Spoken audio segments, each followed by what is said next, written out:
জানাজায় অংশ নিতে মাওয়া প্রান্তে ছেলে এসে উদ্বেগ আকুল বসে আছে। লঞ্চ নেই, ফেরি নেই, স্পিড বোট নেই। জানাজায় ছেলের অংশগ্রহণ হলো না।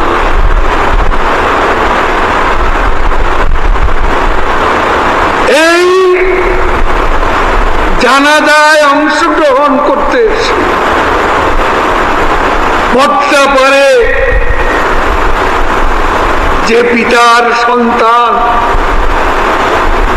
পিতার জানাজায় অংশ নিতে পারল না, সে জানে পদ্মা সেতু কি এবং কেন।